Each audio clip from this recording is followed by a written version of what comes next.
Good morning students. Last turn तक हम लोगों ने तुलसीदास के 5 छंद, 5 दोहे और चौपाइयों तक अध्ययन किया था, उसकी व्याख्या देखी थी। आज हम लोग उसके आगे पढ़ेंगे छठा दोहा और उससे संबद्ध चौपाई। इसकी अभी तक की जो कथा थी, आपको मालूम है प्रबंधात्मक शैली है, एक छंद पिछले छंद से जुड़ते हुए, और इसकी कथा उसके अगले छंद में, उसकी कथा उसके अगले छंद में चलती है। और जब भी कोई व्याख्या करनी होती है किसी छंद की, तो उसकी पहले की कथा शॉर्ट में बताते हैं। अभी तक आपने देखा कि राम जी धनुष तोड़ने के लिए मंच पर उदित होते हैं, सभी लोग प्रसन्न होते हैं जी। सीता माता की जो माता जी हैं, सीता जी की, उनको संशय होता है, उनकी सखी उनको समझाती है कि नहीं, जो तेजवान होते हैं उनके छोटे रूप में मत जाइए।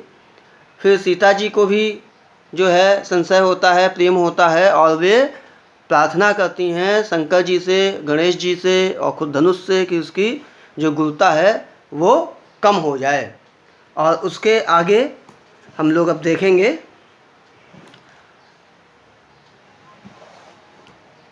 छठा जो है दोहा। यहाँ से आप देखें, राम जी, उसके आगे था कि राम जी जो है धनुष तोड़ने के लिए आगे बढ़ते हैं और सीता जी उनको देखती हैं, और उसमें श्रृंगार रस का वर्णन हुआ, और सीता जी शर्म से जो है भूमि को देखने लगती हैं और संशय मन में बना है। उसके आगे लखन लखेउ रघुवंश मणि, ताकेउ हर को दंडु, पुलक गात बोले वचन, चरण चाप ब्रह्मांडु।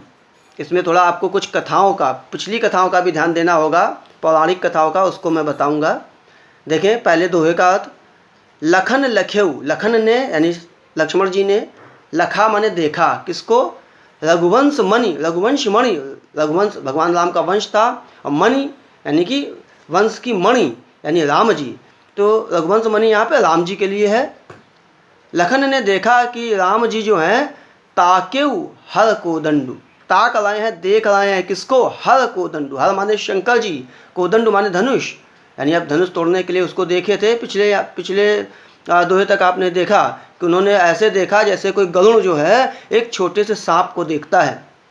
तो जब लक्ष्मण जी ने देखा कि राम जी धनुष की ओर देख रहे हैं, लखन लखेउ रघुवंश मणि, ताकेउ हर को दंडु, पुलक गात बोले वचन, तो पुलकित होकर, प्रसन्न होकर, गात मीन शरीर, क्या वचन बोले? चरण चाप ब्रह्मांड, ब्रह्मांड को अपने चरणों से चाप कर, दबा कर बोले। अब यहाँ पर कथा देखें, कथा यह है पौराणिक कथाओं में हम लोगों में कि जो धरती है वो शेष नाग पर टिकी है, एक बात।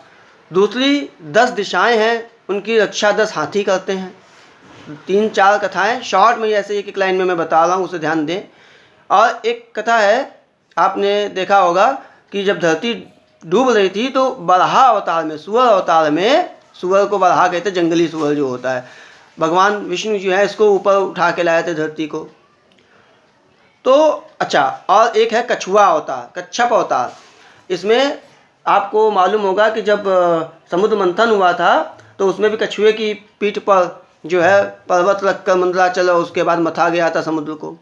तो उन कथाओं का, उन लोगों को यहाँ पर लिया गया है जिन पर धरती टिकी हुई मानी जा रही है। कौन कौन?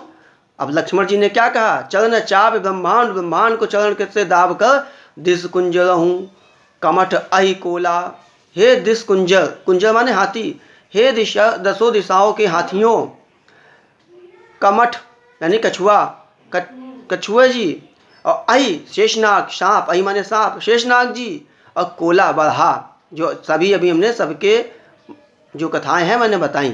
तो हे 10 दिशाओं के हाथियों जो रक्षा करते हैं 10 दिशाओं की, हे कछुआ जी महाराज जिस पर धरती टिकी थी, शेषनाग जी और बरहा जी, धरऊ धरनी धरी धीर न डोला, धैर्य धारण करके सजगता से अलर्ट होकर के पृथ्वी को पकड़ो, है न डोला, इसे हिलने ना पाए। धरऊ धरनी, धरनी धरती, धरी धीर, धीर धर के धरती को पकड़ो, ये हिलने ना पाए। क्यों? क्योंकि राम चही शंकर धनु तोड़ा, कि राम जी जो हैं अब शिव धनुष को तोड़ना चाह रहे हैं, इसलिए जब धनुष, शंकर जी का धनुष जिसको कोई हिला नहीं पाता है, वो धनुष जब टूटेगा तो क्या होगा, है भूचाल हो जाएगा। इसीलिए अलर्ट कर रहे हैं, हो सजग सुन आयो सुमोरा, इसलिए मेरी आज्ञा पाकर सजग हो जाओ, धरती को धैर्य से पकड़ो और ये हिलने ना पाए। चाप समीप राम जब आए, जब राम जी धनुष के पास आए तब क्या हुआ, नर नारिन सुर सुकृत मनाए, तो जो वहाँ पे उपस्थित नर नारी थे, जो भी स्त्री पुरुष थे, सब लोग, जो लगातार पिछले वाले छंदों में भी यही था, अपने सुकृत अच्छे कर्मों को मना रहे हैं कि हे प्रभु धनुष टूट जाए, हमने कोई अच्छा कार्य किया हो, हमारा पुण्य लग जाए, हे भगवान ये धनुष राम जी तोड़ दें। तो सब लोग नर नारी सुर सुकृत मनाए, देवताओं को और अपने अच्छे कर्मों को स्मरण करते हैं, मनाते हैं कि राम जी ये धनुष तोड़ दें। आगे देखें, सब कर संशय। अब यहाँ पर दो बातें फिर से स्पष्ट कर दूं, थोड़ा ये बढ़ा जाएगा दो छंद। अब आप इस बात को देखें कि अगर इसका एक छोटा सा एग्जांपल मैं क्रिकेट से ले रहा हूँ कि अगर मान लो विराट को लास्ट बॉल बची है, 6 मारना है टीम इंडिया को, विराट या कोई भी प्लेयर हो, तो अब सब लोग उसी पे केंद्रित हो जाएंगे। इंडियन क्रिकेटर चाहेंगे कि मार दें, हम लोग चाहेंगे मार दे 6, और उसी बॉल पे पूरा फोकस होगा। और जो दूसरी पक्षी टीम होगी वो सोचेगा यार आउट हो जाए, वो भी पूरा उसी फोकस होगा। और जो लोग डर रहे थे वो भी, उनका डर भी उसी में फोकस होगा। और जो लोग चाह रहे थे कि नहीं ये विश्वास था कि जीत जाएगा, मार देगा 6, उसका भी फोकस उसी पे हो जाएगा। बस पूरी बात यहाँ पर इसलिए बोली कि वही बात यहाँ पर है कि अब राम जी जब धनुष तोड़ने जा रहे हैं तो सब लोगों का, देखो यहाँ पर सब लोगों की आशा उसी शिव धनुष पर केंद्रित हो गई।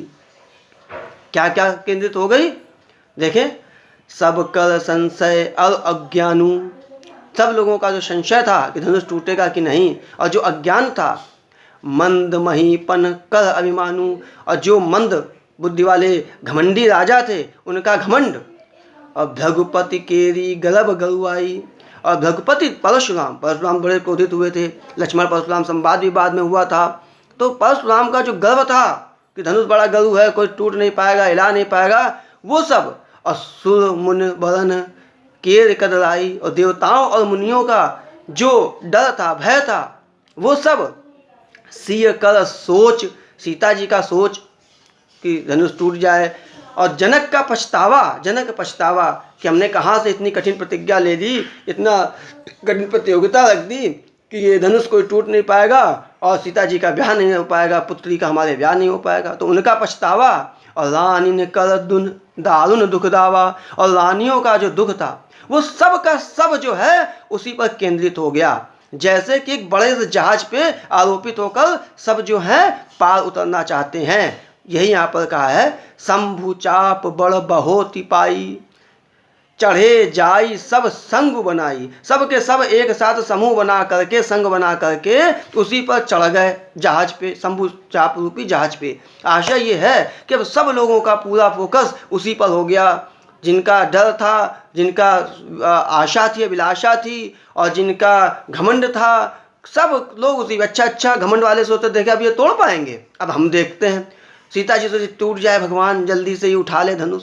तो हर एक का अपनी अपनी इच्छा के अनुसार जो है वो सब उसी पर केंद्रित हो गया। जैसे कि एक शंभु चाप रूपी जहाज पे लद करके, शामिल होकर के ये सब भव सागर से पार जाए। राम बाहुबल सिंधु अपारू, इस अपार सिंधु को, भव सागर को राम के बाहुबल से पार करना चाहते हैं। चाहत पारू, पार करना, नहीं कोऊ कहारू, और उनके अलावा कोई नाविक नहीं है, यानी कि और उस समस्या से उनका कोई समाधान करने वाला भी नहीं है। वीडियो लंबा हो रहा है, 9 मिनट हो गए हैं, या जल्दी से समझ लें। इसमें क्या है, अवधी भाषा है, ये ऊपर दोहा है, ये चौपाई है, और यहाँ पर आपको रूपक अलंकार मिलेगा है, और बाकी हम इसमें जो काव्य सौंदर्य के तत्व हैं ऑलरेडी बता चुके हैं। अब इसके आगे हम लोग देखते हैं अगला।